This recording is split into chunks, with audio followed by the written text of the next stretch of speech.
No, yo Sí, ahí. el ítalo parece esa cosa en inglés, cosa de que Sí. yo me diera cuenta y después cuando termina también, y como él está en Estados Unidos, como que todo es inglés, así que por eso debe ser así. Ya, bueno.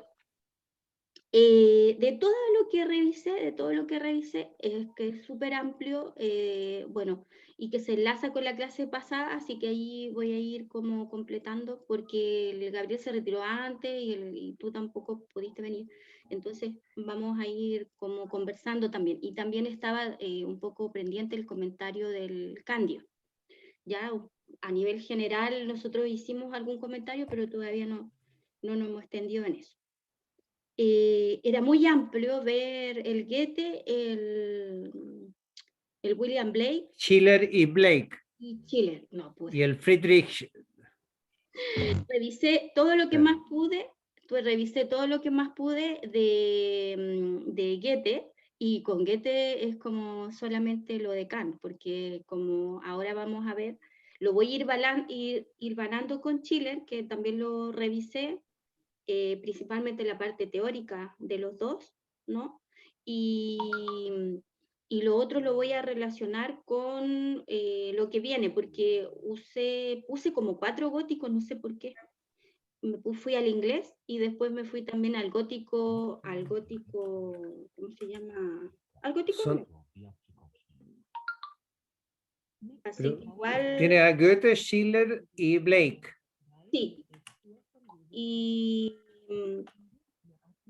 entonces voy a ver los dos, les voy a deber el Blake, pero se van a dar cuenta que realmente es demasiado, pero como sea, lo podemos enlazar con Edgar Allan Poe, que es lo que después viene, un poco el romanticismo oscuro. Igual va a quedar bien, ¿no? ese enlace, porque puse como 3 autores. Y lo otro, como habíamos estado comentando ya la cuestión de las penas de Werder en la clase pasada, me fui más a otra cosa que yo creo que tiene que ver con las penas de Werder y con el piso de la clase anterior. Voy a silenciar esto. Pero yo creo que con el Fausto vamos a quedar mejor para el romanticismo oscuro y para también los ingleses.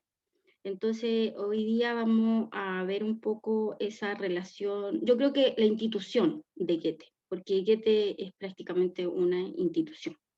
Entonces, vamos a empezar. Bueno, señalan que el Fausto y las penas de Werder también, no sé si ustedes lo han leído, lo más seguro Gabriel, quizás. Yo hace tiempo estuve revisándolo ahora, pero hace tiempo lo había visto. Y ustedes también lo están pasando en el colegio, pues, en algunos casos las penas de Werder, lo que hablábamos la vez pasada. Es el drama canónico de la época moderna. Y a propósito del canon, ¿ya? A propósito del canon y el canon occidental principalmente de Bloom, ¿no? En donde de 26 autores señala uno de ellos a Goethe, ¿no?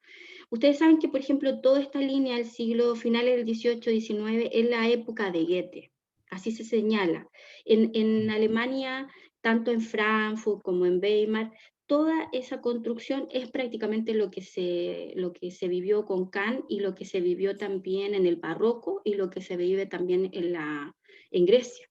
Es lo que se llama un renacimiento cultural terrible porque hay descubrimientos, ¿no?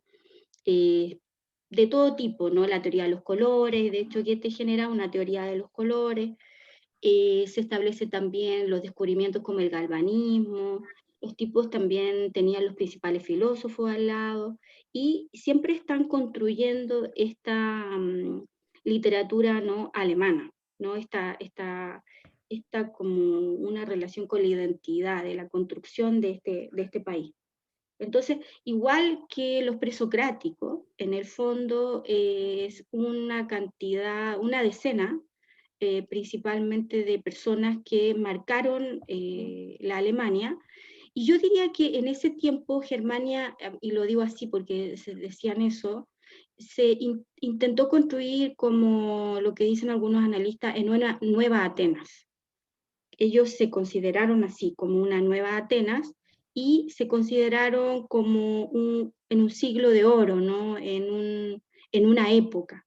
Y esta época en realidad fue principalmente denominada o llevada adelante por este personaje, porque Goethe a los 18, 20 años es ya una institución, es una persona que tiene reconocimiento a muy temprana edad, un tipo que por su papá se dedica a la... Hola, Lalo. Se dedica a las leyes, como muchos de los escritores se dedican a las leyes, pero, pero en realidad siempre quiso dedicarse a la literatura. Un niño consentido, pedante, un hombre moderno, ¿no? Es una persona que está inaugurando de alguna manera el mundo. Es una persona que decía que el adversario no se toma en consideración. Entonces, y él crea una autobiografía. Entonces, la autobiografía que se llama Poesía y Verdad, esa autobiografía va a marcar toda la línea de Goethe. Yo se los recomiendo. Es un libro que como que hay que tener en las bibliotecas, ¿no? Poesía y Verdad es muy importante porque es el diario prácticamente de un escritor. La persona que escribe es bueno que tenga libros que no son biografías, son autobiografías, pero además el Goethe lo va mezclando con su proceso creativo.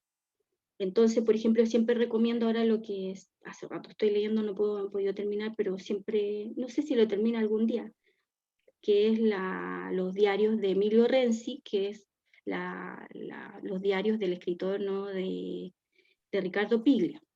Esto es lo mismo, Poesía y Verdad, en la autobiografía de Goethe, entonces es un libro de base. Eso hay que revisarlo. Y lo otro es Poesía ingenua y Poesía sentimental de Schiller. Yo voy a tratar de ir mezclando esas dos cosas que las revisé los prólogos y un poco los resúmenes generales, o sea, cada una tiene 300 páginas, es un trabajo increíble, y revisé quizás la biografía más importante en el mundo de Goethe, que es la de Safransky. Si ustedes buscan Safransky, así como suena con Q, o sea, con K-E-I final, es quizá el mejor biógrafo del mundo. Ha construido las biografías ¿cómo se llama? De Schiller, de Goethe, de Schopenhauer, ¿no? Por lo menos es lo que yo más o menos tengo. Yo tengo unas dos. Y voy como en la mitad siempre como revisándolas porque son biografías muy minuciosas. Goethe llegó a ser tan conocido que se anotó cada día prácticamente de lo que él hacía. Entonces las personas anotaban cuando a él se le ocurría en la fiesta, en las cosas sociales, anotaban incluso el Fausto fue anotado así por una niña que estaba ahí, anotó las ideas centrales del Fausto y eso es lo que se llama el Fausto primigenio. Esto es hace poco se salió, digamos, este tema de que había anotaciones en círculos privados en donde una chica había tomado apuntes de lo que Goethe estaba hablando, y entonces se fue como lo primordial del Fausto, se vio antes de que se editara. Imagínense, se llegó a tomar nota de lo que él hacía día por día. ¿Y es por qué? Porque llegó a ser tan conocido que era anotada su vida. Además, como él hizo rápidamente una autobiografía, él va construyendo todo lo que tiene que ver con la poesía y además con esta verdad, porque a él le interesa eso auténtico, que la poesía sea sentimental, por eso poesía ingenua, poesía sentimental. Ahí se verá la diferencia en Schiller, que dirá que la poesía ingenua no tiene esa reflexión sobre la misma poesía y no está llamada a cumplir como una misión, una misión vital. Recuerden que eso los románticos lo tenían súper como claro, y que obviamente Goethe es el ejemplo de esa poesía sentimental, ¿no? Y el sentimiento, entonces, lo auténtico, lo real, recuerden lo que vimos en la clase pasada, que el romántico sigue lo real, lo auténtico, es lo que nos daría esta poesía sentimental, ¿no? Y obviamente que está todo cargado en el sentimiento, porque vienen situación, ¿no? En donde ha sido fuertemente llevada adelante por la ilustración, la racionalidad. Entonces, en el péndulo de la historia filosófica, literaria, obviamente todo gira hacia el tema de los sentimientos. Recuerden que también aquí se van a construir, pienso en los venezolanos, 1900, 1910, posterior, en la historia del sentimiento, por ejemplo. Se me olvida el nombre del tipo, pero bueno, un venezolano que se los mando, que generalmente yo he leído, se llama La historia del sentimiento. Nadie podía creer que se podía hacer la historia de los sentimientos. Final del XIX, principio del siglo XX, nosotros también los latinoamericanos empezamos a construir la historia de los sentimientos. Entonces ya ahí uno configura el tema de las emociones. Piensen en eso porque es súper importante, los sentimientos llegan después a esta historia, pero llegan como para quedarse, para instalarse, ¿no? Y hemos visto que hay distintas variaciones hasta ahora. Era la época de Goethe. La época de Goethe, yo siempre pienso, ¿qué marcará a estos personajes? Siempre pienso, hago una relación, quizá perversa un poco, pero quizás sirva, con Bin Laden. Siempre se dice que a los 11 años él se asomó y vio un tanque norteamericano que invadía su tierra, ¿no? Entonces yo pensaba, ¿qué haría yo, qué sentiría yo si a los 11 años, 12 años, cuando uno se está asomando al mundo, veo ese tanque? ¿Me entienden? Que me quita la tierra. O sea, de alguna manera yo ahí tengo un conflicto instalado, ¿no? Y debe ser terrible sentirse en esa situación. Entonces, esta recuperación de tierras, ¿no? Y esta también configuración del terrorismo del otro lado, es como que evidente que va a pasar, es previsible, ¿no? Porque si yo a un niño le voy, y es un pueblo, ¿no? 11 años, obviamente de alguna manera lo provoco, lo preparo. Y ese niño después se va a estudiar a Inglaterra y se transforma de alguna manera también en quien me va a cortar la cabeza, pienso yo en el imperio, Estados Unidos, etc. Pero piensen ustedes a Goethe. Goethe ve a María Antonieta, Luis XVI me parece, que van a coronarse a los 18, 19 años. Y esas cabezas van a rodar rápidamente después con la Revolución Francesa. Tiene al lado al Sturm und Drang, que lo vimos en la clase pasada, que es este ímpetu, ¿no? Que tienen tempestad e ímpetu, significa de lo romántico. ¿Y qué hace con eso? Goethe no hace lo del Sturm und Drang. Él cree en las coronas, cree en los reyes. ¿Por qué? Porque responde a otra clase social. Está definido por su contexto histórico, ¿no? Entonces, él tiene, ¿no? Una cosa con el ritual, con la coronación. Piensen en Donoso, ¿no? Y coronación. Esa coronación paródica es lo mismo, el mismo gesto, ¿no? No sé si han visto la película o leído, pero es el mismo gesto. Solamente la clase alta sabe de la clase alta, y eso Donoso lo sabe. Nosotros lo miramos como desde afuera, pero el que vive eso como Donoso, con inglés, con cuestiones privadas, de chico y todo, es otra experiencia, ¿no? Es otra experiencia. Ellos saben. Y obviamente Donoso va a ver la decadencia. Bueno, Goethe admiraba a la corona y a los reyes y todo. Entonces, obviamente, se va a ver mucho más afectado, no va a ser tan romántico en ese sentido, con la violencia, ¿no? De la Revolución Francesa, ¿no? Porque, como veíamos en la clase pasada, empieza a cortar cabezas a todo y empieza también a cortarle la cabeza también a ellos mismos.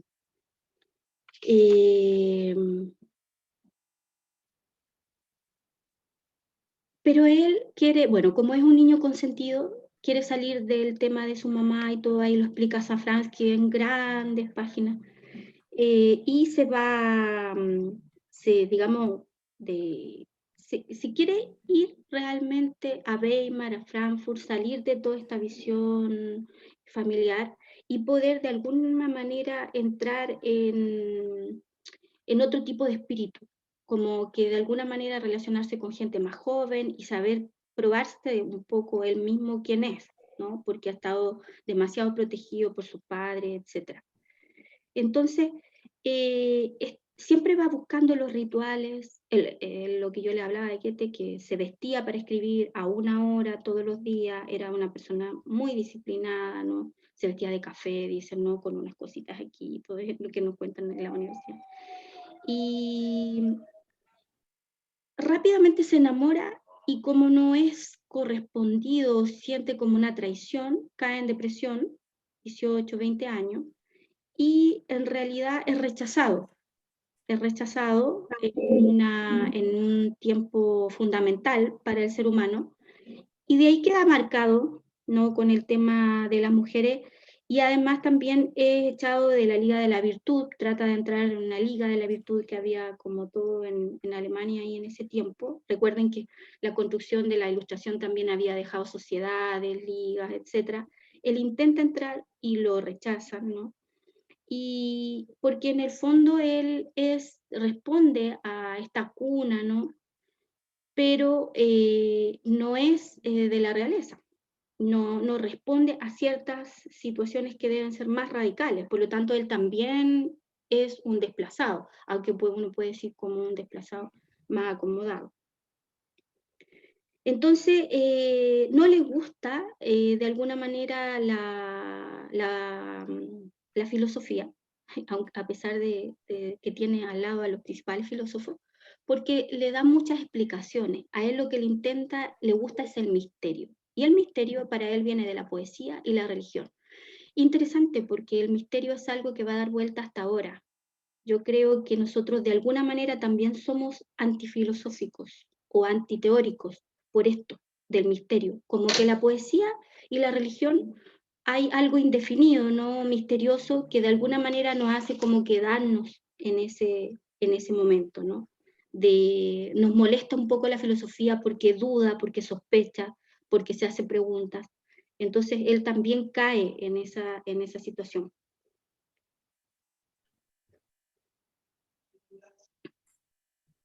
Entonces, al final, el amor se transforma en un lamento, cumple el predicamento romántico, ¿no? Él piensa que en el fondo cuando las vivencias se agotan, uno tiene que echar mano a la imaginación. Entonces, de alguna manera, ¿qué es lo que es las penas de Werder en general, ¿no? A finales del siglo XVIII? Es el despliegue de la personalidad, el ego, el yo, es la primera vez que se despliega el yo en toda su profundidad, no hay arriba, ¿no? Entonces se despliega, se vuelve a desplegar, yo diría, porque yo creo que se despliega en Atenas, pero también se despliega en el barroco, ¿no? Y con grandes problemáticas también. Además tiene una sociedad burguesa, tiene un capitalismo ahí instalado. La novela no es que sea producto del capitalismo, la novela es la constitución del capitalismo, es parte constitutiva del capitalismo. No hay, no hay novela si no hay capitalismo. Entonces, muchas veces dice que reproduce la novela el sistema económico, pero la novela es parte de esta construcción capitalista, apuesta siempre a una economía liberal, la novela. Nosotros siempre tenemos que pensar que estamos en una situación en donde todo va a ser elite, la cultura siempre va a ser así. El tema es lo siguiente, que es una pregunta que uno se hace cuando uno viene de abajo, entra a la universidad y todo, uno se pregunta, ¿no? Porque está el tema están temas instalados. Por ejemplo, la cultura entonces es burguesa de por sí, porque yo puedo sentir placer estético, entonces yo estoy dejando de ser pueblo, etcétera. O sea, a mí me generó también una duda, porque yo tengo tiempo, puedo leer, soy una privilegiada, pero otros no.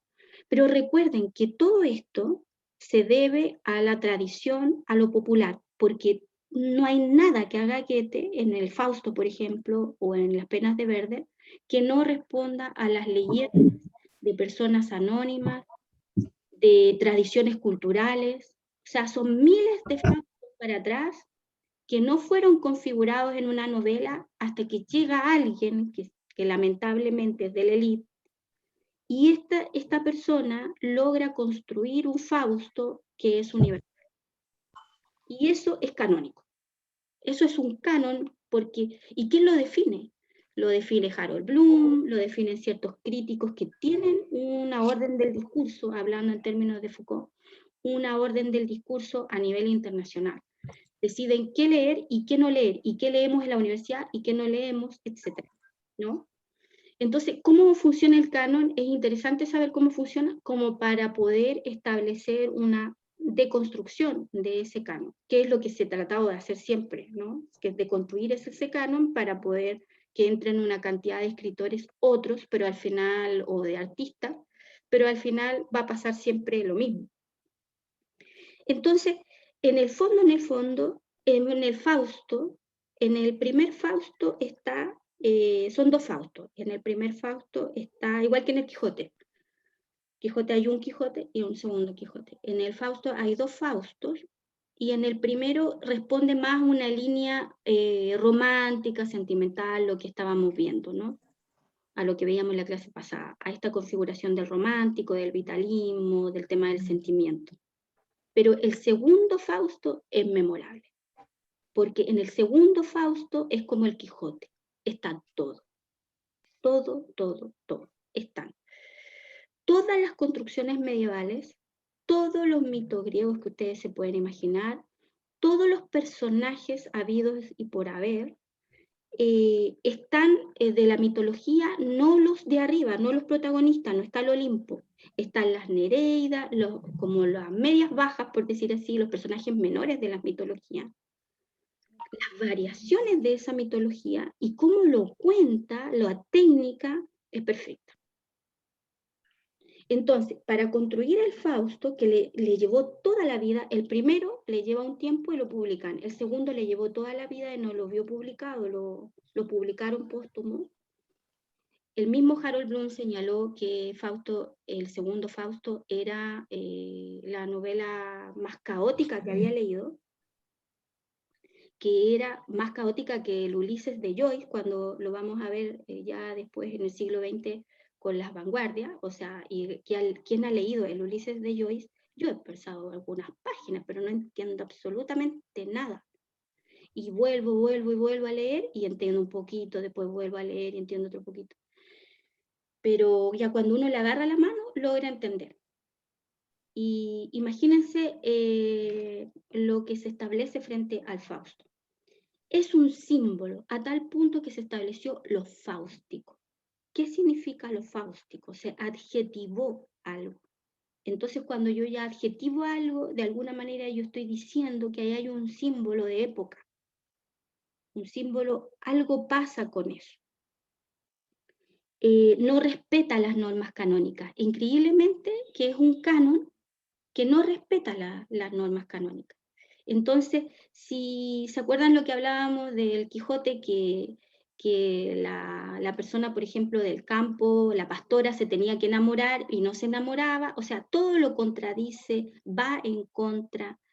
Entonces es interesante porque en el fondo está tomando todo el canon, pero para deconstruir. Y esa deconstrucción la hace de una manera perfecta. Y para eso, claro que tiene que tener herramientas. Entonces, por ejemplo, cuentan, ¿no?, que supongamos Mefistófeles y los estudiantes ocupa un tipo de estrofa más popular. Y en el caso de Fausto, que es el más ilustrado, entonces ocupa un tipo digamos, de versos que son los hexámetros de los griegos, por ejemplo. O sea, hace diferencia hasta en el tipo de verso para poder construir el personaje, porque el tipo de verso que construye el personaje establece sonidos distintos. Suena la palabra de una manera distinta, y el alemán, sobre todo, que no tengo ni idea. Recuerden que Borges lo último que hizo fue aprender alemán, porque se fue a Alemania a aprender alemán y le costaba, porque a él le gustaban los sistemas difíciles. O sea, ¿por qué se mete en la cábala? Porque es un sistema difícil. ¿Por qué en el alemán un sistema difícil? Ni me pregunten del alemán, pero lo que he leído, lo que he sabido, que es muy difícil, y entonces él quiere establecer los distintos sonidos de las estrofas construidas en alemán. Entonces, eso es muy interesante porque eso significa filología, significa lingüística, ¿no? Significa establecer toda una cantidad de herramientas. Entonces, obviamente, toda esta cuestión del Fausto la fue construyendo no de un día para otro, sino que por décadas, toda su vida. Entonces generaba una escena, por ejemplo, un carnaval de Florencia, y generaba una escena, la iba construyendo, la escribía, ¿no? Después la habrá corregido, qué sé yo, y eso lo fue pegando, igual que lo que hizo Páramo, Pedro Páramo, con Rulfo, o sea, Rulfo en Pedro Páramo. Él construye todas esas cosas, no es como uno lo ve después, sino que uno construye, de alguna manera él construye fragmentariamente, como toda la cultura. Además, como buen escritor, sabe cómo pedir prestado, roba, por decir así, pero sabe cómo pedir prestado, se dice de manera así como ilustrada, ¿no? Agarra todo eso que no es de él. El Fausto es un personaje histórico, uno muy parecido al Paracelso, al científico, entre el maestro, como el maestro desencantado. Yo creo que de alguna manera uno va para allá. Ese maestro desencantado que es escéptico, que está lleno de tedio, de hastío, que nada le importa, ¿no? Que está más allá de las cosas, nada lo conmueve, ¿no? Está entre la ciencia y la alquimia, ¿no? Está ahí. Entonces juega con eso, ¿no? Fausto siempre es, de alguna manera, tiene un gesto científico ahí. Y él, en el fondo, sabe perfectamente que está ahí frente a un Mefistófeles que se plantea de una manera terrible, porque, bueno, parte con esta cosa de Job, que, bueno, a todo esto, soy del colegio de monjas y después del yeto de la católica, y algo me sirvió el tema de la Biblia. Todo es la Biblia. En la literatura, si no se sabe la Biblia uno, si por ejemplo uno dice Job, ya bueno, por lo menos uno tiene que saber que él fue, no sé, por Dios lo, lo puso, ¿no? En grandes pruebas, lo puso en una situación muy difícil, ¿no? Que casi le quitan todo para probar su fe, ¿no? Y parte así Fausto. En el fondo Mefistófeles está siempre queriendo hacer feliz a Fausto porque hacen un pacto. Si Mefistófeles logra hacer feliz a Fausto, Fausto entonces le va a dar su alma. Y entonces eso se logra, en el pacto al final se logra, pero de una manera bastante delirante, bastante como comedia, ¿no? Y trata entonces todo el rato, Mefistófeles va marcando la acción de todo el cuadro, de toda la novela. ¿Y qué es lo que hace Fausto? Fausto no hace nada. Fausto se deja querer, omite, ¿no? Omite todo, ¿no? Es una persona muy pragmática también de alguna manera, aunque es un soñador igual, es compleja, ¿no? Es compleja, está siempre metida entre ese ángel y demonio, ¿no? Es lo de Rilke, Fausto de Rilke, porque la novela entera da esta relación ángel y demonio de los románticos, que de ahí en adelante nos cruza, si uno ve las series, las películas y todo, chuta, o sea, digo, ¿por qué sacaron el demonio? Es cómico, porque ya tenían a Dios metido en la Edad Media y claro, es que una vez un sacerdote me dijo, es que Karina, no hay Dios sin demonio. Ese es el tema. No puedes configurar una cosa sin la otra. Claro, ahí está. Es la dicotomía necesaria para seguir adelante de las cosas.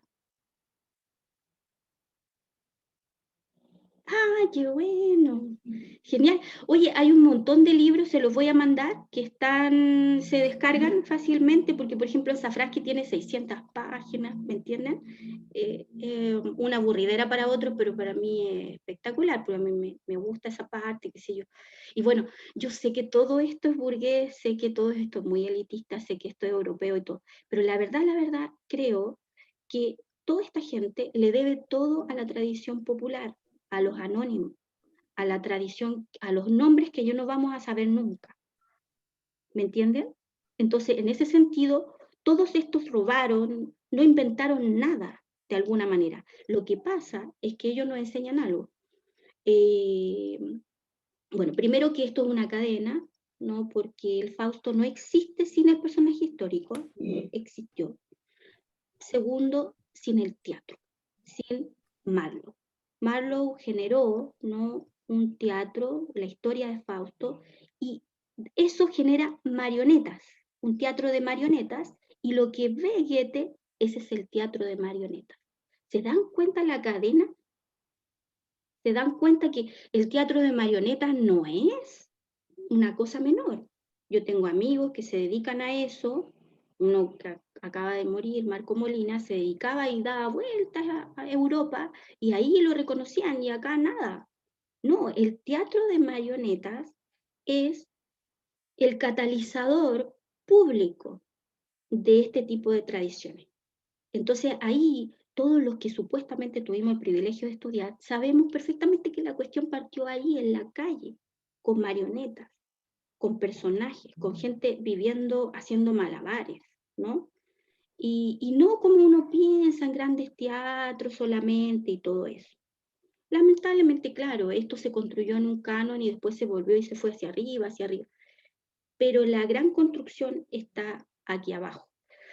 Por eso que los rusos trabajaron también las leyendas y los cuentos del 19, porque eso iban a ser los tópicos para la novela rusa y todo eso, que eso lo vamos a ver más adelante, pero se van a dar cuenta de eso.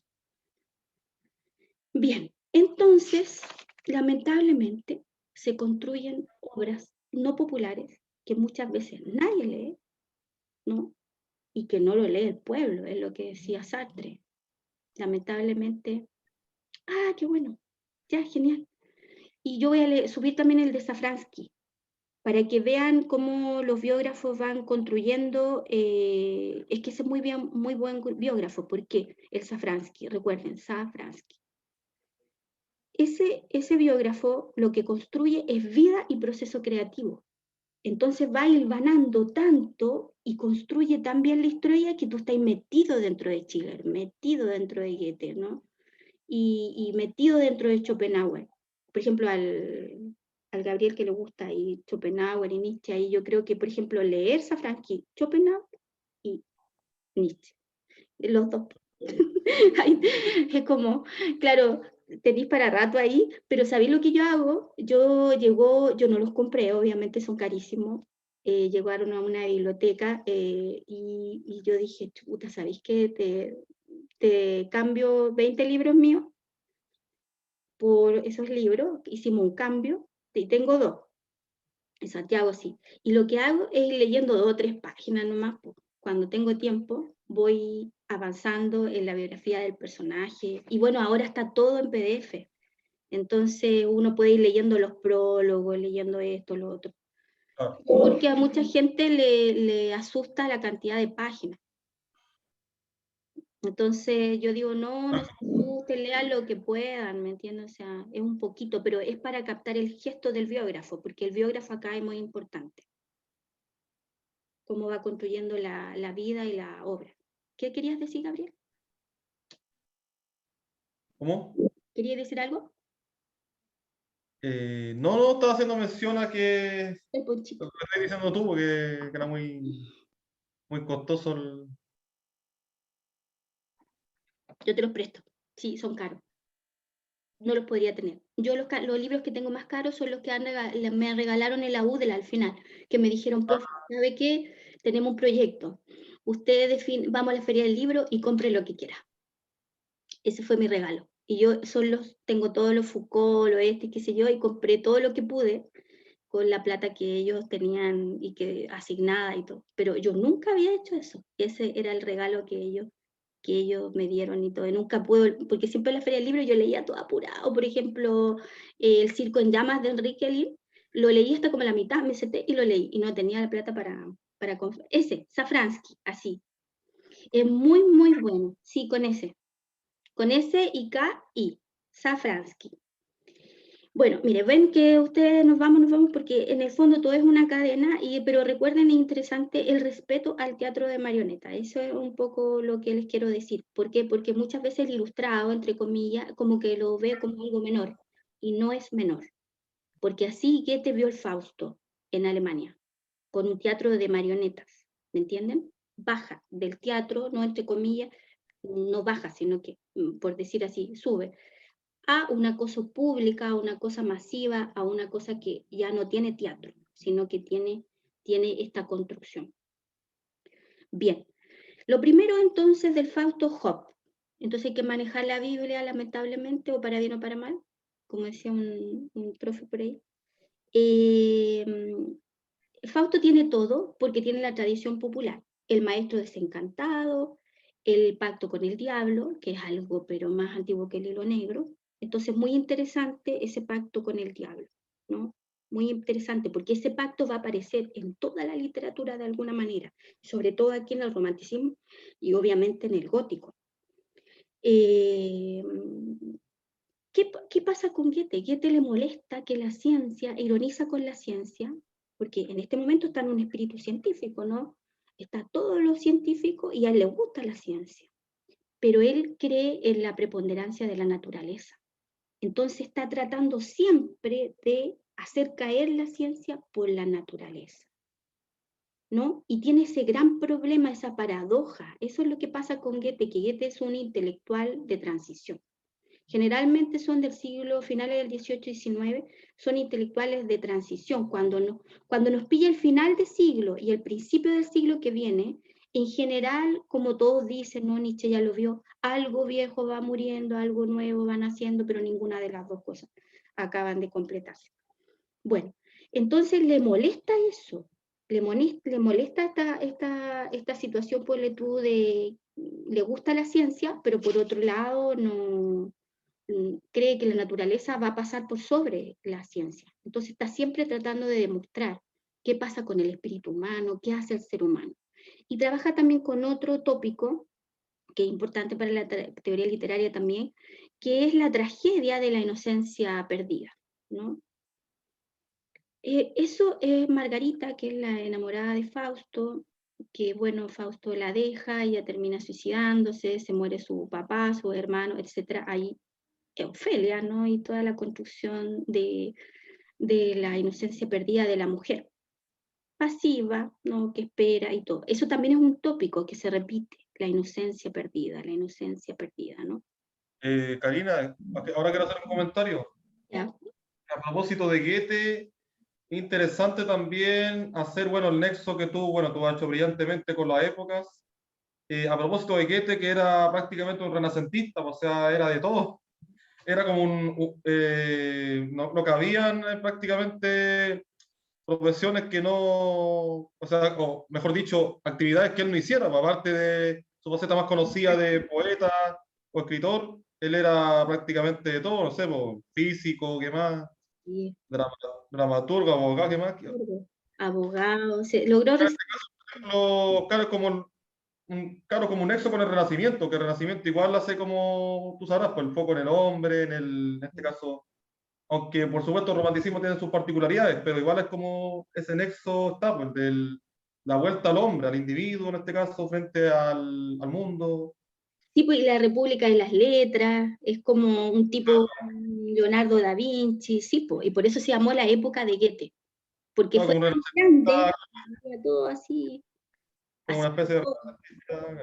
De hecho, genera una teoría de los colores, viene con los ingleses, porque los ingleses construyeron ya una teoría de los colores, lo bajan, ¿no? Por decirlo así, pero lo agarra y genera una teoría de los colores que le parece súper interesante. A todo esto yo tuve que leer esa cuestión para entender a Blake, pero para hacer un trabajo años atrás.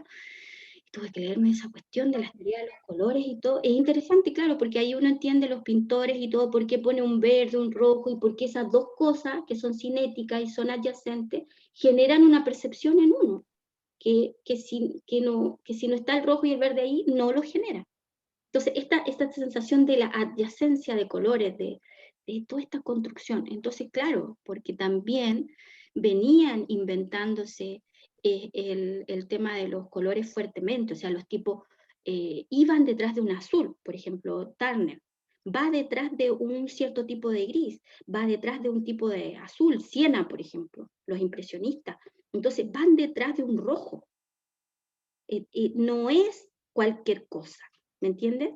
Los tipos tienen una visión, porque no son los primarios, sino que son colores indefinidos, complejos, mezclas. Y entonces el azul siena va a marcar la construcción del impresionismo. Sin ese azul no se puede hacer nada.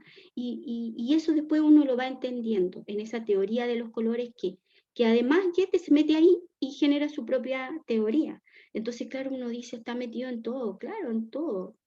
En todo, le gusta la filología, la ciencia, todo, todo. Y por eso el Fausto mete todo. Yo creo que es la suma de todo. Justamente ahora que tú mencionaste también, por ejemplo, Karina, el capitalismo es un subproducto del capitalismo, es eso, la hiperespecialización. O sea, como, por ejemplo, yo sé tal cosa específica, pero lo demás no sé. Como, Sí, es como claro, un grado de alienación dentro de la hiperproductividad que sí. impone el sistema capitalista. Claro, Que es lo que conlleva el renacentismo, que es como abarcar todo lo posible, el gran genio. Como, no, Y no, no eso es existe. paradojal porque el capitalismo está surgiendo aquí en otra forma, digamos, es como un capitalismo ya más industrial, por decirlo así, no tanto, pero está como en la mitad, y sin embargo genera este tipo de personalidades como renacentistas y que van en contra de los encasillamientos.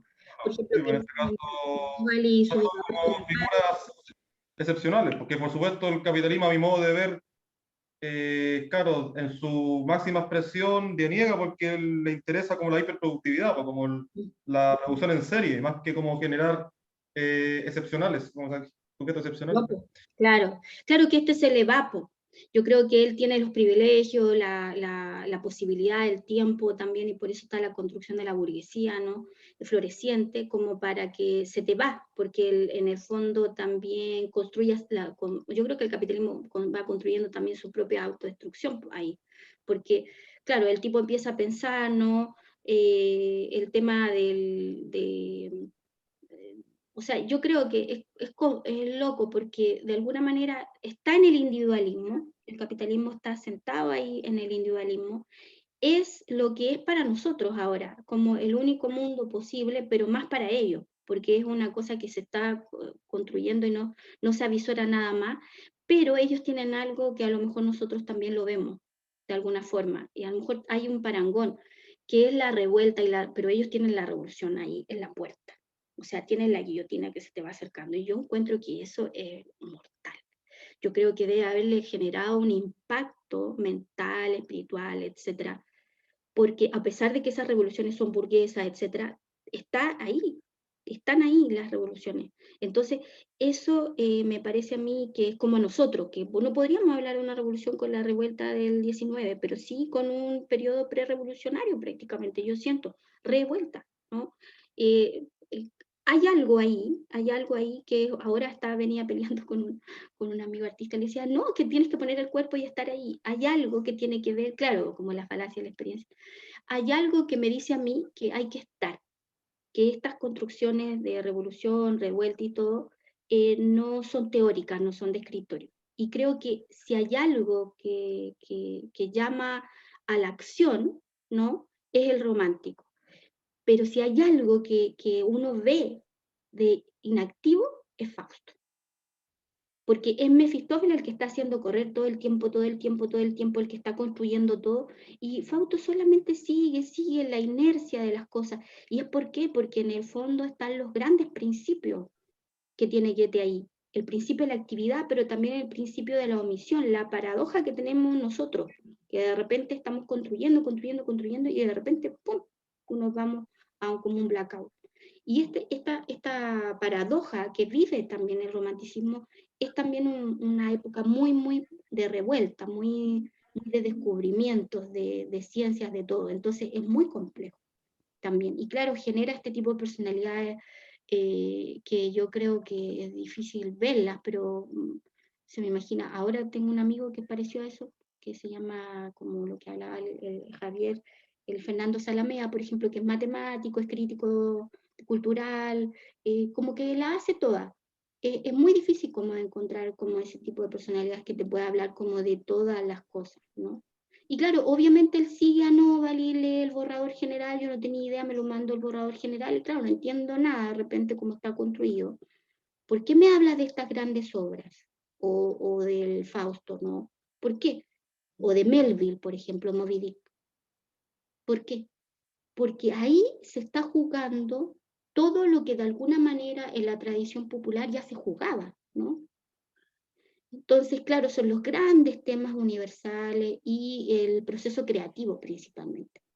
Es una lección, en el fondo, Fausto también, como lo veíamos en otras cosas, en el romanticismo, la lección poética, ¿no? La lección de pintura, que está ese tema siempre, porque aquí en todos lados está el maestro, en todos lados está el maestro, decepcionado, como sea, qué sé yo, pero está.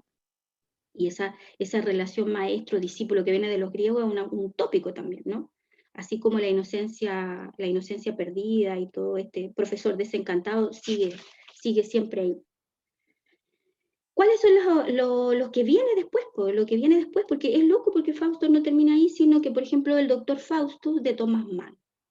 Entonces, sí, como después, o sea, si uno lee a Mann con La montaña mágica, yo no sé si ustedes lo han leído, se los recomiendo. Yo creo que sacó una zigzag. Yo tengo una zigzag que encontré como a 3.000 pesos, imagínense.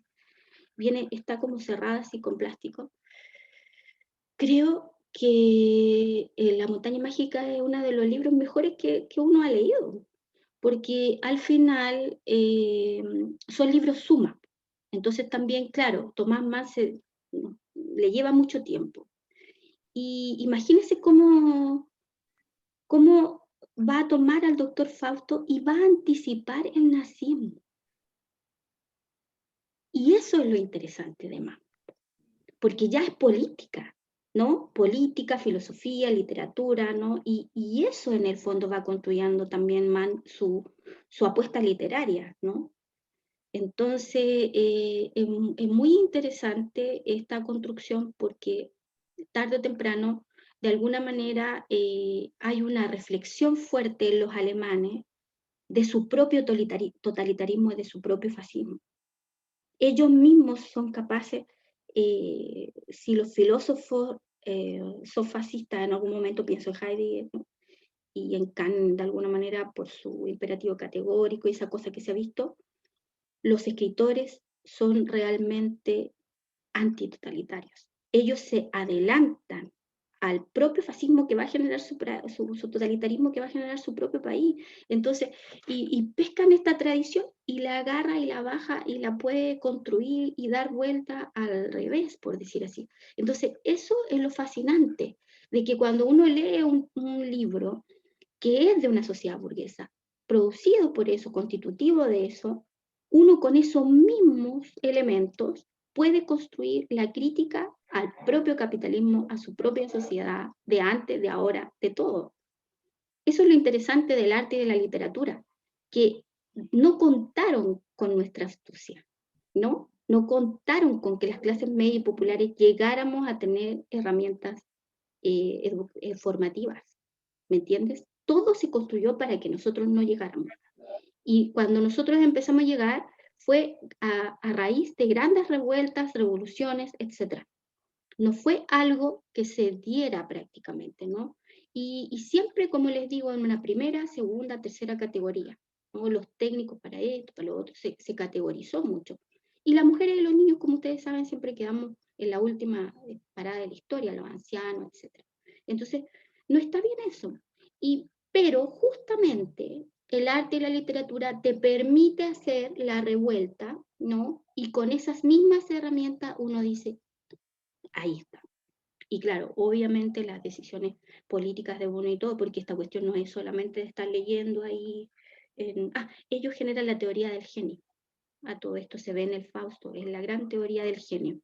Y eso es lo que también después en la literatura contemporánea se va a echar abajo, que el escritor no está en una torre de marfil. Ellos creían que el escritor estaba en una torre de marfil, que tenía un rito, que estaba alejado en gran parte de esta revolución, esta revuelta, porque a muchos de ellos les asusta, ¿no? Que la revolución llegue a ellos también. Se sienten parte de esta burguesía, ¿no? Se reconocen de clase y por lo tanto también les asusta todo esto.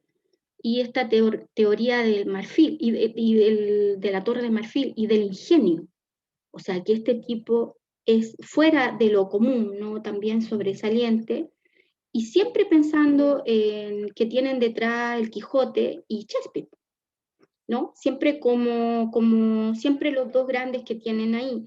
Es interesante porque Alemania, Francia, etcétera, siempre van a construirse de acuerdo al Quijote y a Shakespeare. Algunos dirán que los que tienen más ánimo de ser ingleses a Shakespeare, ¿no? Pero eso se va a ir construyendo en estos dos elementos universales. Alemania quería entonces construir sus seres universales, ¿no? Y ahí lo construye con el Fausto. Es entonces una época del clasicismo, porque se cree en la nueva Atenas, pues. Entonces, pero no respetan la poética de Aristóteles, no respetan la unidad de tiempo, de lugar, de nada. La famosa unidad, ¿no? Son 5 actos el Fausto, pero sus estrofas son perfectas, pero se va a saltar la unidad de tiempo y de acción y de espacio, etc. Ya no se puede volver a la poética.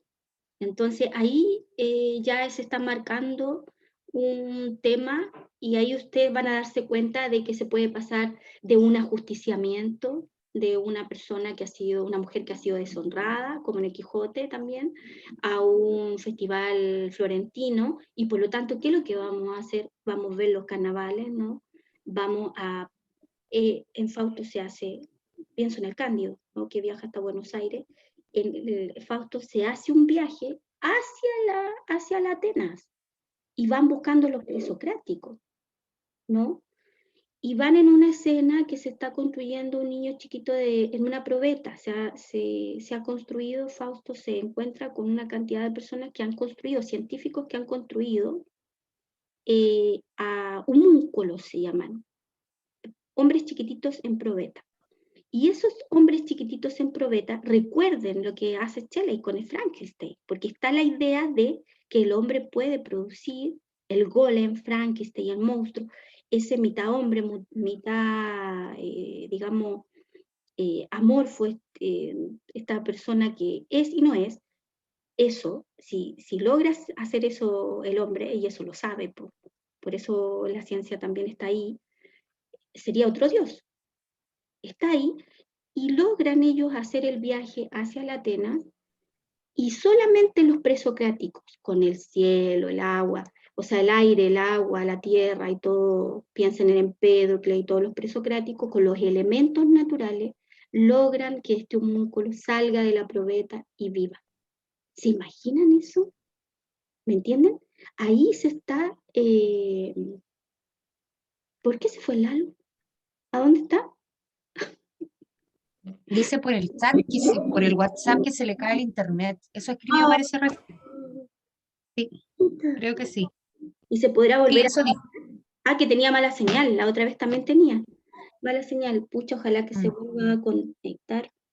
Bueno, la cosa es que si logra eso, es que nuevamente Goethe logra configurar que la naturaleza puede más que la ciencia, porque puede hacer vivir a este hombrecillo fuera de la probeta, ¿no? Entonces toda esta construcción que se ve en Blade Runner, en las grandes películas de ciencia ficción, que si no la han visto, vean Blade Runner, esas construcciones son interesantes. ¿Por qué? Porque eso se va a volver a repetir en las novelas de terror cósmico, en el gótico, va a volver a aparecer este homúnculo.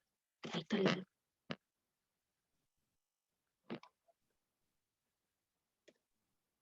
Lalo, ahí está.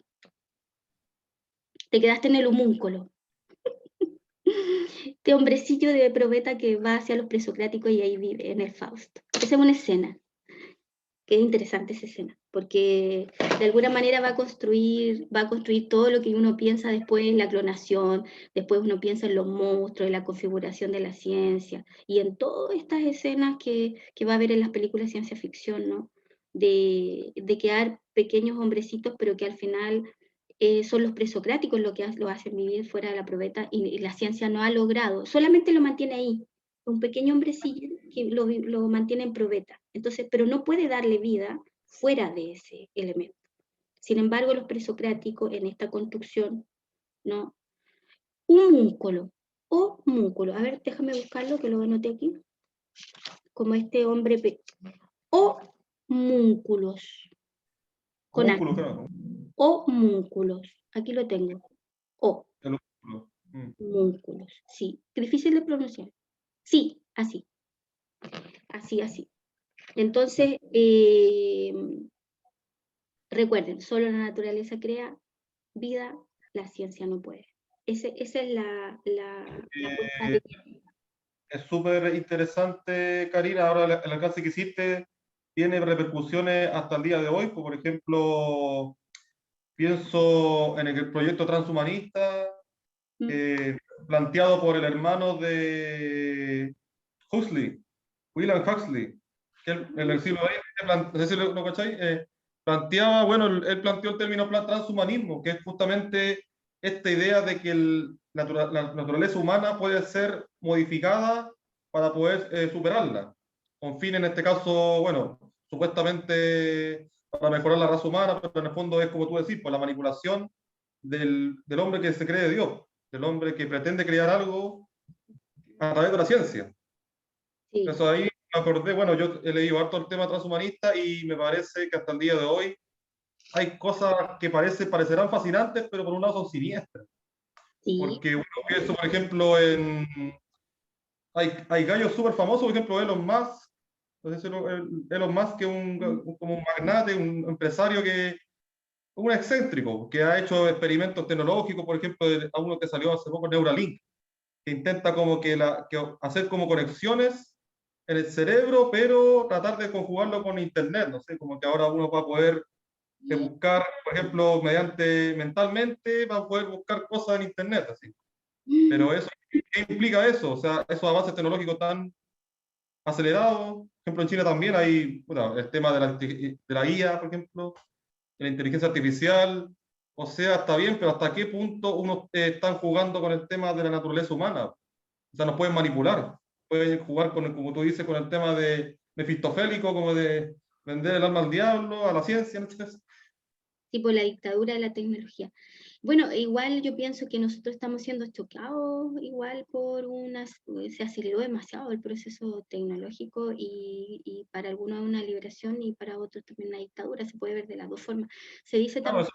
eso muy bien, Karina, eso es lo peligroso, que puede tarde o temprano, claro, puede intervenir ahí este delirio, claro, el mefistofélico, o sea, del hecho de creerse, claro, con la potestad de ser Dios, claro, como de crear, como tú dices, siendo que la ciencia no puede crear nada de la naturaleza, no Claro. puede, nunca va a poder. No, y también se dice que es como el nuevo golem la ciencia, o sea, tiene lo que hablábamos del monstruo, sí. Claro, entramos en contacto con eso, porque piensen ustedes cómo hemos sido bombardeados prácticamente por estos saltos tecnológicos. Yo creo que hay un giro tecnológico con el tema de la pandemia también, mucha mediatización, el tema de las pantallas, todo. O sea, yo creo que sí, como que hay una influencia grande de todo ese tema.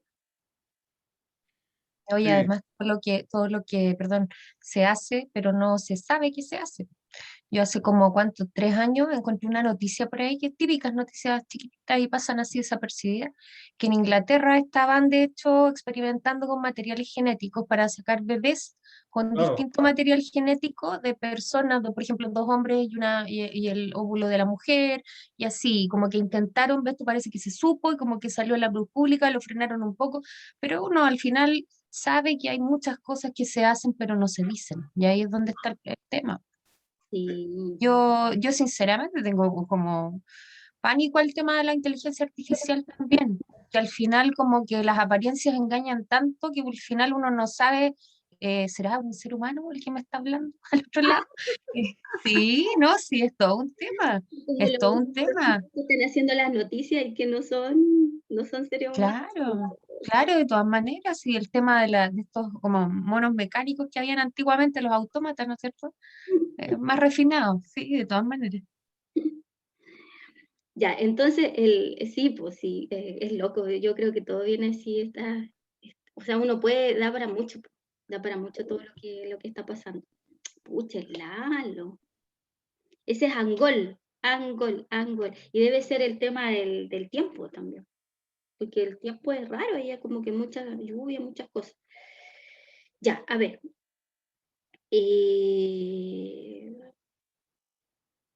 Bueno, lo que hablábamos entonces que el Fausto es prácticamente un caos, no es una cosa, una novela muy anárquica, entonces ahí uno puede encontrar todos los fragmentos de otras novelas, de otros tipos de novelas para atrás, las grandes tradiciones europeas, entonces, y también los debates teológicos, ¿no? Avalados por un vitalismo fuerte del romanticismo. El debate teológico aquí siempre es importante, ¿por qué?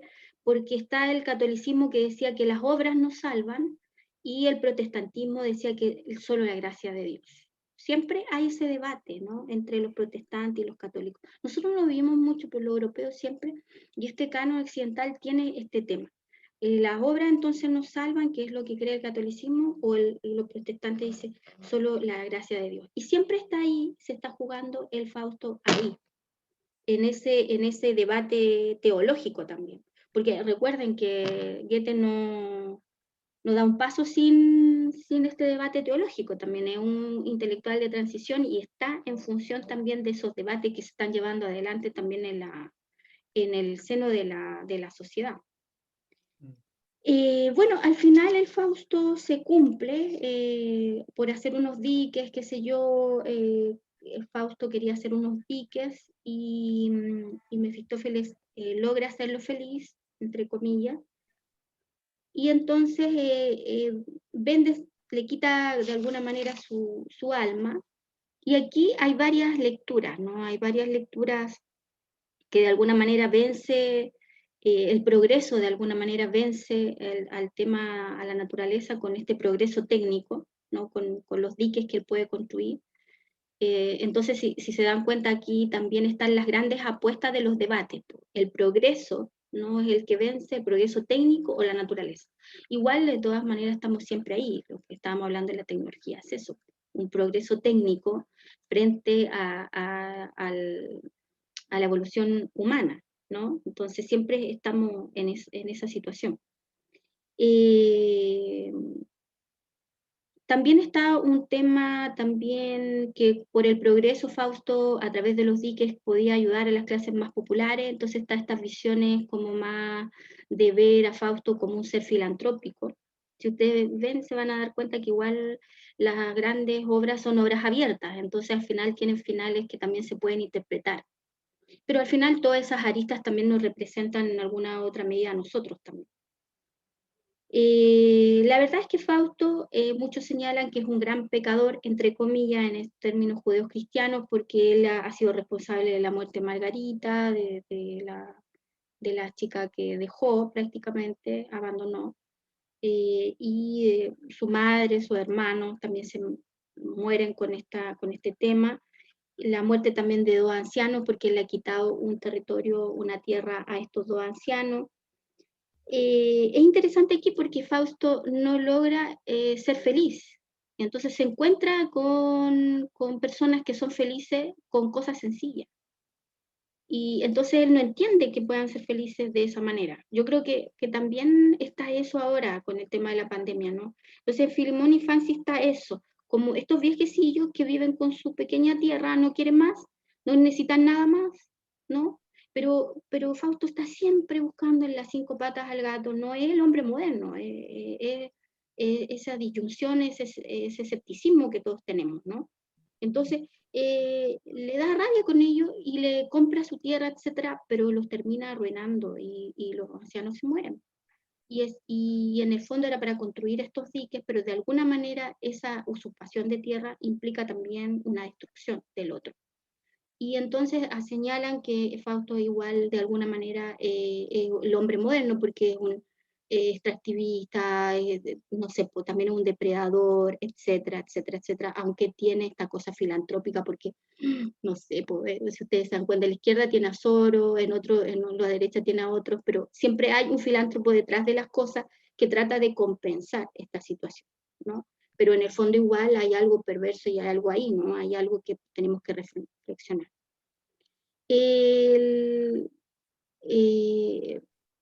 ¿Por qué salva este tipo a Dios? O sea, ¿por qué Dios salva a este tipo de personas? Esa es la pregunta que uno se puede hacer. El pacto era, si en algún momento soy tan feliz como para poder parar el tiempo, entonces ven y quítame el alma, ¿no? Bueno, nosotros cuando somos felices yo podría decir, oye, hasta aquí nomás terminé, no quiero, uno siente eso, ¿no? No quiero más, ¿no? Porque está en un grado de felicidad. Bueno, Mefistófeles, o sea, Fausto le dice eso, y con los diques, con esa construcción del progreso, él lo logra, quiere parar el tiempo, ¿no? Ya no quiere nada más, no necesita nada más, ¿no? Entonces quítamela. Y también se puede pensar que de alguna manera el amor nos salva, ¿no? Al construir, al hacer esta cosa filantrópica, hacia el ayudar a otros, ¿no? Que hizo mucho esfuerzo Fausto y por eso merece ser salvado. Aquí algo interesante, quizá uno le podría decir eso a Chaguán. Nada que ver, pero y que estudié con él derecho, pero el que quiera armar y ser, que va a liderar, pues, va a liderar Chaguán, la alianza, esta confederación, quiere resucitar el CODE, la Confederación Democrática. Yo estudié con él en derecho, entonces algo lo conozco, y lo conversábamos hoy día, y habría que decirle a Chaguán que la Biblia condena a los tibios, ¿no? Pero él va a hacer la alianza que necesita la derecha con la DC en este momento, porque se le viene la gran ultra izquierda o la extrema izquierda, y nosotros somos un país fuertemente anticomunista. Y de hecho vamos a ser polarizados entre Jadwe y Lavín, y con esta primaria Jadwe Boric va a salir todo el Frente Amplio a apoyar a Boric, obviamente, y toda la otra parte a Jadwe, ¿no? Y estamos ya polarizados. Y yo creo que va a ser peor o mejor, como dicen algunos, que el Perú. Y hay que adelantarse a los tiempos. ¿Qué les parece? De alguna manera he hecho una relación porque he estado pensando en que al final,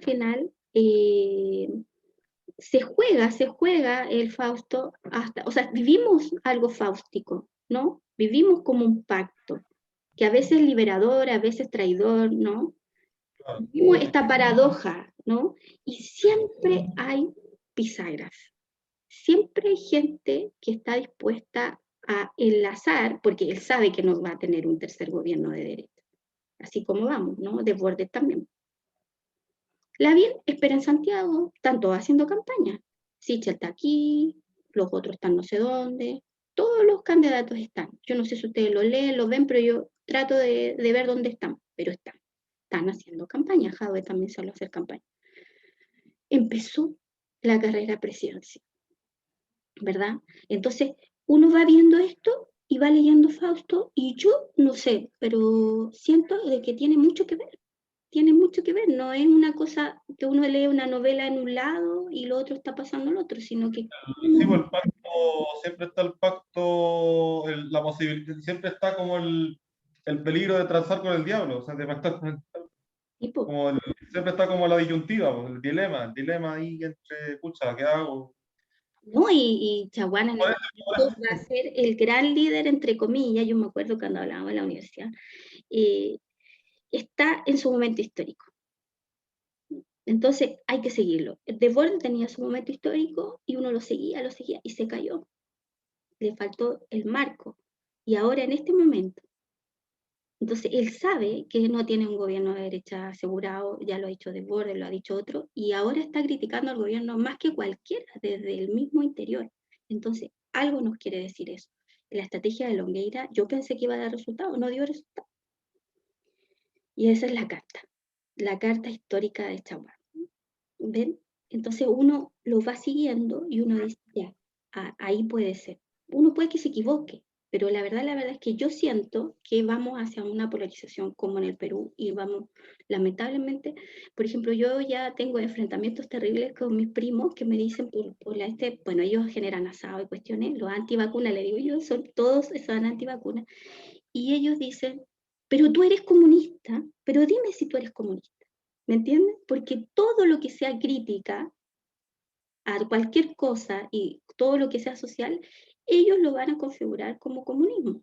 Entonces, y mi abuelo fue comunista y todo, pero ellos no reconocen ni siquiera nuestro origen.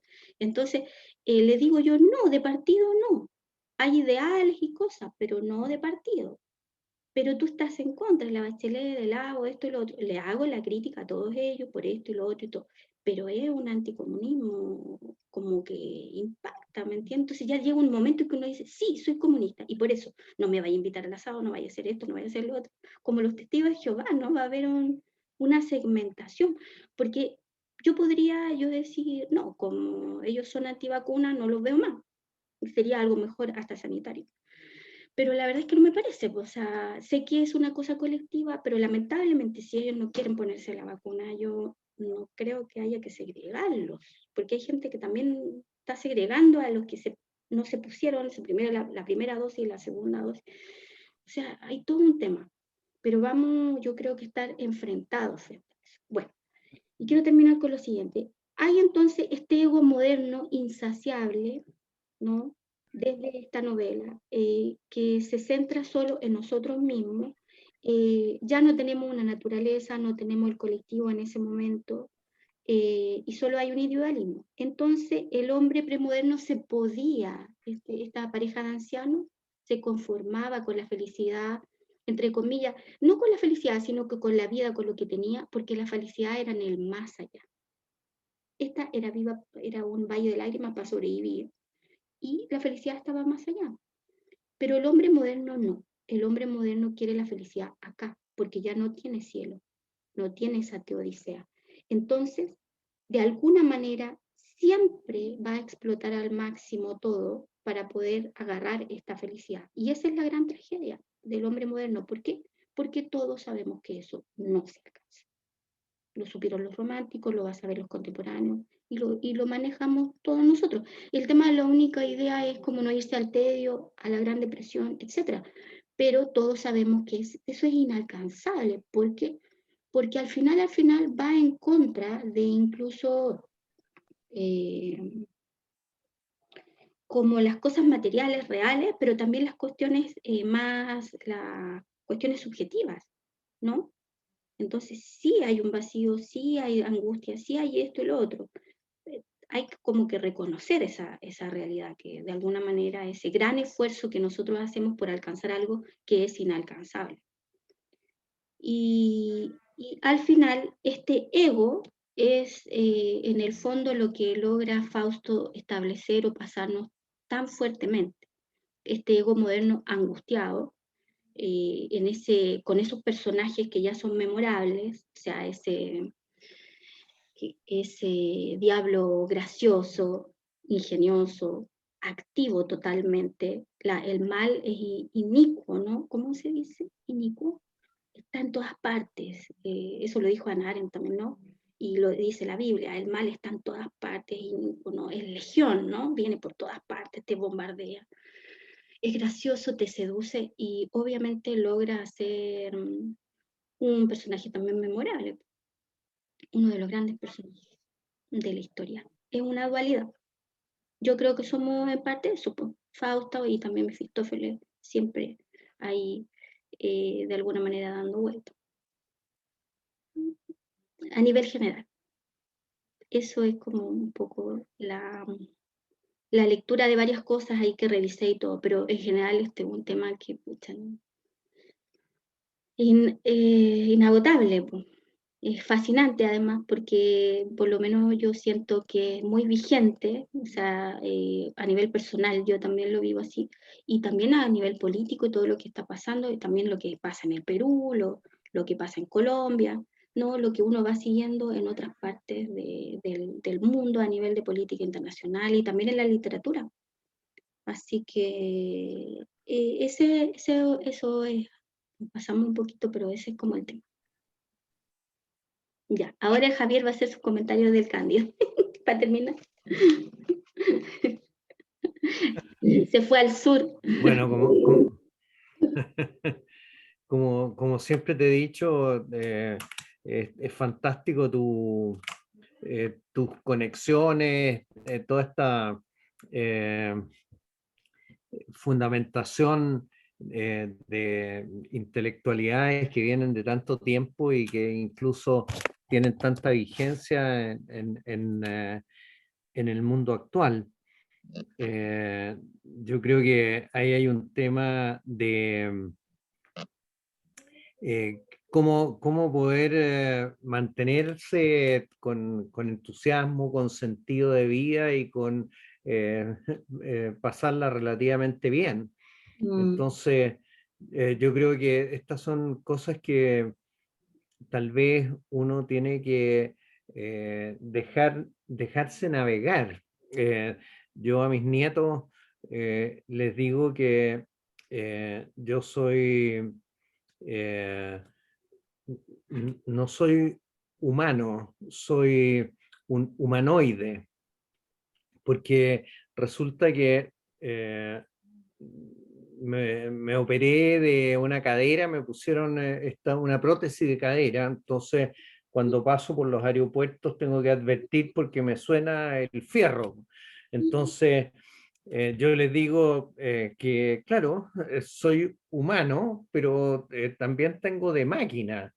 Entonces, yo creo que este susto que tiene Eva en relación a que no sabes con quién estás hablando, en realidad es parte que tenemos que comenzar a saber convivir, eh, eh, porque ciertamente eh, la mayor parte de nosotros con todo estos temas incluso de las intervenciones genéticas en los alimentos,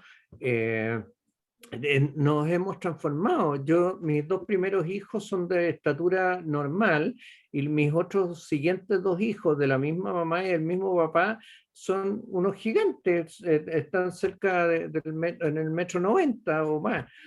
Y de mis antepasados no hay eso. Entonces, claro, ahí comenzaron los pollos broiler y comenzaron todos estos transgénicos, en fin. Entonces, hoy día somos hombres modificados, si no, no nos asustemos por eso. Tenemos que aprender a navegar esto, a vivirlo. Y en realidad... hay que volver a hacer tú mucha alimentación. Bueno, ¿qué es lo que está bien o qué es lo que no? No sé. No sé si ahora nosotros vivimos en una parcela en Curacaví, entre medio de los cerros, tenemos un huerto y parte importante de los alimentos los tenemos de nosotros mismos. Entonces, ¿es mejor eso? La verdad es que no sé si volver a lo anterior, porque, claro, antes decían hay que sacarle la lactosa a la leche, en fin, a las cosas naturales no son tan buenas. En realidad, lo que aquí tal vez tenemos que tener es el sentido de vida, qué es lo que nos motiva, qué es lo que nos lleva, y aprender a navegarlo. Yo cumplo 50 años de matrimonio y me preguntan, ¿y cómo hay durado tanto? Bueno, es que aquí hay una cuestión que yo le digo, mira, a mí, claro, cuando nos casamos, cuando todavía estamos recién saliendo de la universidad, mi señora estaba esperando el primer hijo, así que había que casarse nomás. Entonces yo digo... es que a mí me metieron en este bote, me pasaron unos remos y tengo que hacerlo como mejor pueda. Y la verdad es que finalmente yo siento que la hemos pasado súper bien, los cabros nuestros también, la seguimos pasando bien, entonces hemos aprendido a navegarlo. Entonces, yo tengo 3 de mis 4 abuelos son arequipeños. Tengo un abuelo suizo y 3 arequipeños. O sea, Perú, tengo mucha familia y hablaba con mis primos y están todos asustados por el Pedro Castillo. Entonces, finalmente llegó el Pedro Castillo y ha habido como un cierto relajo porque finalmente lo que puede entrar a modificar les va a mejorar el sentido de equidad de la mayoría Y claro, a lo mejor les cambiará algo sus condiciones económicas, pero van a tener van a poder bajarle las rejas a las casas o sacarle la electrificación. Entonces, finalmente, eh, eh, tenemos que aprender a navegar de acuerdo a la música que nos toca. Sí, pues, navegar es necesario, decía la revista Marcha. Sí, los uruguayos. Claro. Linda Arequipa, la ciudad blanca, qué linda la piedra. Yo fui con la Valentina. El como el sillar. 2000. Sí, qué linda, qué bonita esa. La construcción de Arequipa es bonita. Sí, pues yo también mi bisabuelo era boliviana y nosotros venimos parte del Perú y tengo una relación con ellos como, bueno, yo tengo la idea esa de que siempre en el centro vive mucha gente del norte también, que vino bajando por el tema de la salitrera, entonces toda esa, después de la crisis salitrera, que es lo que le pasó a mi familia, se vinieron para el centro. Y con muchos amigos que hablamos, El después centro. Claro. sale alguien del Perú o de Bolivia, entonces todo va bajando, por decir así. Y yo creo que ahí hay algo interesante también en los orígenes de mi abuelo que es sambo, esa cosa en la negritud a mí me llama la atención. Y como claro, va construyendo la identidad de los discursos que uno tiene, en las construcciones también de la investigación, todo eso. Sí. Bueno, estábamos en la cuestión del Cándido, dejémoslo para la otra vez, repasemos un poco eso y bueno, no solamente el Cándido, sino que si pueden ver algo de lo que hemos visto ahora y de lo que hemos compartido, yo ahora me voy a comunicar con el Lalo también, que por el tema del internet se le cae, le voy a mandar un mensajito. Y yo escribí acá por el grupo que tú preguntabas si volvía y no respondió, a lo mejor se le fue el internet así, mucho. Completamente, claro, no le Puede ser. y se le cae a cada rato, entonces también es como incómodo, por eso. Mm, El Gabriel se tenía que ir, ya me había preguntado. Así sí, que quedemos acá, pues. Son varias cosas, pero perfecto. igual nos estamos contactando en la semana con cualquier lectura, cualquier cosa que se nos Y ocurra. de todas maneras. El jueves entonces, o no, miércoles normal, igual que siempre. Miércoles. Sí, Ya, normal. ya. Así que sí, eso. Todo esto, invitarlos también. Tengo un taller por si acá, sé que están todos ocupados, qué sé yo, pero tengo un taller que voy a dar el jueves, como de 4 a 6. Voy a andar haciendo la cuestión con los peruanos. Es de acá de 5 a 7. Y es como Ya, la política cruza la poética, qué sé yo. Pero eso es se va a grabar también, pues después se los mando.